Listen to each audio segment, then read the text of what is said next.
ತುಮಕೂರು ಜಿಲ್ಲೆಯ ತಿಪಟೂರು ತಾಲೂಕಿನ ಸಮೀಪದಲ್ಲಿರುವ ದಸರಿಘಟ್ಟದ ಶ್ರೀ ಚೌಡೇಶ್ವರಿ ದೇವಿ ದೇವಸ್ಥಾನವು ಪುರಾತನ ಶಕ್ತಿಪೀಠವಾಗಿ ಪ್ರಸಿದ್ಧವಾಗಿದೆ. ಹುತ್ತದ ಮೇಲೆ ನೆಲೆಸಿರುವ ದೇವಿ ದೇವಾಲಯದ ಮುಂಭಾಗದಲ್ಲಿರುವ ಎತ್ತರದ ಕಾಡು ಈಚಲ ಮರದೊಂದಿಗೆ ಅಪೂರ್ವ ದೈವಿಕ ಸನ್ನಿಧಿಯನ್ನೇ ಹೊಂದಿದ್ದಾಳೆ.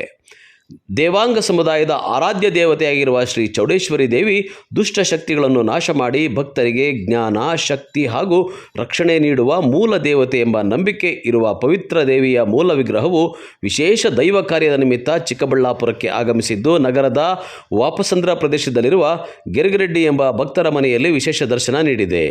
ದೇವಿಯ ಆಗಮನಕ್ಕೆ ಕಾದಿದ್ದ ನೂರಾರು ಭಕ್ತಾದಿಗಳು ಭಕ್ತಿ ಭಾವದಿಂದ ಪೂಜೆ ಸಲ್ಲಿಸಿ ಆರತಿ ಬೆಳಗಿ ಹೂವು, ಹಣ್ಣು, ಪ್ರಸಾದ ಸಮರ್ಪಣೆ ಮಾಡಿದರು. ದೇವಿಯ ದರ್ಶನ ಪಡೆದು ಕುಟುಂಬ ಸಮೇತ ಪುನೀತರಾದ ಭಕ್ತರು ಈ ಅಪೂರ್ವ ಕ್ಷಣವನ್ನು ತಮ್ಮ ಜೀವನದ ಸ್ಮರಣೀಯ ದಿನವೆಂದು ಬಣ್ಣಿಸಿದರು.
ಮತ್ತೆ ಬೆಳಗುವೆನ ವಜ್ರಧಾರತಿ ಮುಕ್ತಿಪಥವ ತೋರುತಿಹ ಶಕ್ತಿಶಾಲಿ ನಿನಗೆ ಪಾಡುತ್ತಲೇ ಎತ್ತುವೆನ ವಂದಿಸುವ ಭವ್ಯ ದಿವ್ಯ ರೂಪಿಣಿ ರಾಜ ರಾಜೇಶ್ವರಿ ಚಿತ್ತದಲ್ಲಿ ದ್ರೋಪಿಣಿ ನಿನಗೆ ಚಿನ್ನದ ಹರಿವಾಣದಲ್ಲಿ ಬೆಳಗುವೆನ ನಾರತಿ ಚಿನ್ನದ ಹರಿವಾಣದಲ್ಲಿ. ಈಗ ಆದಿಚುಂಚನಗಿರಿ ಶ್ರೀ ಶ್ರೀ ಬಾಲಗಂಗಾಧರನಾಥ ಸ್ವಾಮಿಯವರ 81ನೇ ಪಟ್ಟಾಭಿಷೇಕದ್ದು ಮತ್ತು ಆಂಜನೇಯ ಸ್ವಾಮಿ 15 ವರ್ಷ ಪೂರೈಸಿ ಅದರದ್ದು ಮತ್ತು ನಿರ್ಮಲಾನಂದ ಸ್ವಾಮೀಜಿಯವರು 13 ವರ್ಷ ಪಟ್ಟಾಭಿಷೇಕ ಆಗಿ ಈ 3 ಕಾರ್ಯಕ್ರಮವನ್ನು ವಿಜೃಂಭಣೆಯಾಗಿ ನಡೆಯಿತು. ಅದರಲ್ಲಿ ಈ ತಾಯಿನ ಯಾವಾಗಲೂ ದೊಡ್ಡವರಿದ್ದಾಗ ಬಾಲಗಂಗಾಧರನಾಥ ಸ್ವಾಮಿಯವರು ಎಲ್ಲ ಇದಕ್ಕೂ ಕರೆಸಿ ಆ ಅಮ್ಮ ಪೂಜೆ ಮಾಡಿ ಒಳ್ಳೆಯದು ಅದು ಹೇಳಿದ್ದನ್ನು ಕೆಲಸಗಳೆಲ್ಲ ಮಾಡಿ ಹಾಗೇ ಬೆಳೀತಾ ಇತ್ತು. ನಾನು ಸುಮಾರು 30-35 ವರ್ಷಗಳು ಆ ಅಮ್ಮ ಸ್ವಾಮಿ ಮಠ ನನಗೆ ಒಂದು ನೆಂಟು 24x24 ಅನ್ನಂಗೆ ಮಾಡ್ಕೊಂಡು ಬರ್ತಿದ್ವಿ.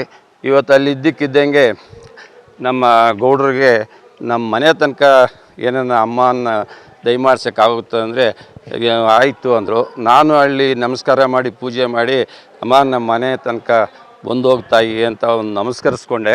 ಆಮೇಲೆ ತಕ್ಷಣ ಅವ್ರು ಫೋನ್ ಮಾಡಿ ಬರ್ತಾಯಿದ್ದೀವಿ, ಇನ್ನೊಂದು 15 ನಿಮಿಷದಲ್ಲಿ ಇಲ್ಲಿ ಬಿಡ್ತಾಯಿದ್ದೀವಿ ಅಂದರು.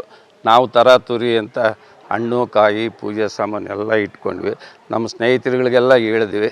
ಬಂದು ಅವರು ಬಂದರು. ಅವರೆಲ್ಲ ಬಂದಿದ್ದಕ್ಕೂ ಸಂತೋಷ. ಅಮ್ಮ ಬಂದು ಖುಷಿಯಾಗಿ ಎಲ್ಲ ಪೂಜೆ ಎಲ್ಲ ಪುರಸ್ಕಾರ ಮನೆಯಲ್ಲಿ ಸಂತೋಷವಾಗಿ ಎಲ್ಲರೂ ಮಾಡಿದ್ದಕ್ಕೆ ನಮಗೆ ಅಷ್ಟೇ ಸಂತೋಷ ಆಯಿತು. ಇನ್ನು ಭಕ್ತಾದಿಗಳು ಶ್ರೀ ಚೌಡೇಶ್ವರಿ ದೇವಿಯ ಬಳಿ ತಮ್ಮ ನೋವುಗಳನ್ನು ಹಂಚಿಕೊಂಡು ಮನಸ್ಸಿನಲ್ಲಿದ್ದ ಕೋರಿಕೆಗಳನ್ನು ದೇವಿಯ ಮುಂದಿಟ್ಟಿದ್ದರು. ದೇವಿಯು ಕೂಡ ಭಕ್ತಾದಿಗಳಿಗೆ ಕಷ್ಟಗಳಿಗೆ ದಾರಿ ತೋರಿಸಿದ್ದಾಳೆ ಎಂಬ ನಂಬಿಕೆಯಲ್ಲಿದ್ದರು. ಗಾಯತ್ರಿ ಭಾಸ್ಕರ್ ಅಣ್ಣ ಮನೆಗೆ ದೇವರನ್ನು ಕರೆಸಿದ್ದಾರೆ. ತುಂಬ ಸಂತೋಷ ಆಯಿತು. ಮನಸ್ಸಲ್ಲಿ ಏನೋ ನೆಮ್ಮದಿ ಅನಿಸ್ತಾ ತಾಯಿನ ನೋಡಿ. ಆ ತಾಯಿನ ಏನೋ ಒಂದು ಕೇಳಿದೆ. ಆ ತಾಯಿ ನಿಂಗೆ ನೆರವೇರಿಸ್ಕೊಡ್ತೀನಮ್ಮ ಅಂದರು. ಎಲ್ಲ ಸರಿ ಹೋಗುತ್ತಮ್ಮ ಅಂದರು. ಆ ತಾಯಿನ ಎಷ್ಟೋ ದೂರ ಹೋಗ್ಬೇಕಾಗಿತ್ತಂಥದ್ದು ಆ ತಾಯಿ ಇಲ್ಲಿ ಬಂದು ನಮಗೆ ದರ್ಶನ ಕೊಟ್ಟಿದ್ದಾಳೆ ಅಂದರೆ ನಾವು ಮಾಡಿ ತುಂಬ ಪುಣ್ಯ. ಏನೋ ಈ ದಿನ ನನಗೆ ಬಂದಿರೋದು ಏನೋ ಆ ತಾಯಿನ ಇವತ್ತು ನೋಡಿದೆ ನನಗೆ ತುಂಬಾ ಆನಂದ ಆಯಿತು.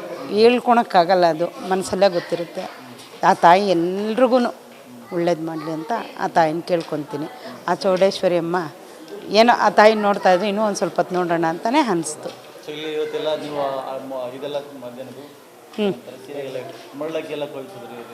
ತುಂಬ ಆ ತಾಯಿ ಆನಂದಭರಿತವಾಗಿದ್ಲು. ಅದನ್ನು ನೋಡೋಕ್ಕೆ 2 ಕಣ್ಣು ಸಾಲಲಿಲ್ಲ. ಎಲ್ಲರೂ ತಿಪ್ಟೂರು ಗಂಟ ಹೋಗ್ತಾರಂಥದ್ದು ಆ ತಾಯಿ ಇಲ್ಲಿಗೆ ಬಂದು ನಮ್ಗೆ ದರ್ಶನ ಕೊಟ್ಟಿದ್ದಾಳೆ ಅಂದರೆ ನಾವು ಮಾಡಿರೋ ಅದೃಷ್ಟನೇ ಅಲ್ವಾ. ಎಲ್ಲರನ್ನೂ ದೇವ್ರು ಚೆನ್ನಾಗಿಟ್ಟಿರಲಿ ಅಂತ ಆ ತಾಯಿನ ಕೇಳ್ಕೊತೀವಿ. ಅದನ್ನು ಆ ತಾಯಿನ ನಮ್ಮ ಮನಸ್ಸಲ್ಲಿಟ್ಟು ಕೇಳಿದ್ವಿ. ಅದಾಗುತ್ತೆ ಅಂದರು. 1 ತಿಂಗಳಾಗಬೇಕಮ್ಮ, ನಾನು ನೋಡ್ಕೊತೀನಮ್ಮ ಅಂದಲ್ಲಿ. ಏನೋ ಆ ತಾಯಿ ನಿಜವಾಗ್ಲೂ ನನಗೆ ಬಂದು ನುಡಿಸಿದ್ಲು ಅಂತಲೇ ಅನಿಸ್ತು ನನಗೆ. ಇಲ್ಲ ಆ ತಾಯಿನೇ ನಮ್ಮ ಕೇಳ್ತು. ನಾನು ಕೇಳಿದಕ್ಕೆ ಆ ತಾಯಿ ನಾನು ನಡೆಸ್ಕೊಡ್ತೀನಮ್ಮ ಅಂತ ಕೇಳಿದ್ದನ್ನು ನಾನು ನೆರವೇರಿಸ್ತೀನಮ್ಮ. ಅವ್ರು ಬರೀತಾರೆ. ಆ ಬರೆದಿದ್ದರಲ್ಲಿ ಆ ತಾಯಿ ಬರೆದಿದ್ದನ್ನು ಅವರು ವಾಕ್ಯ ಮಾಡಿ ಹೇಳಿದರು. ಆ ತಾಯಿ ನಿಮಗೆ ಮುಂದಿನ ತಿಂಗಳಲ್ಲಿ ಒಳ್ಳೇದು ಮಾಡ್ತಾರೆ ಅಂತ. ಮನಸ್ಸಿಗೆ ಅಂತ ಅನ್ನೋದಕ್ಕಿಂತ ತಾಯಿ ನೋಡಿದ ತಕ್ಷಣವೇ ನಂಗೆ ಒಳ್ಳೇದು ಅನ್ನಿಸ್ತು. ತುಂಬ ಏನೋ ಒಂದು ಆನಂದ.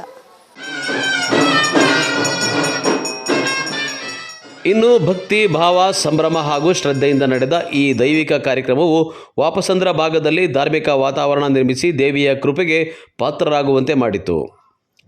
ಕ್ಯಾಮ್ರಾ ಪರ್ಸನ್ ಪ್ರವೀಣ್ ಜೊತೆ ಕಳವಾರ ಅರುಣ್, MMTV ನ್ಯೂಸ್, ಚಿಕ್ಕಬಳ್ಳಾಪುರ.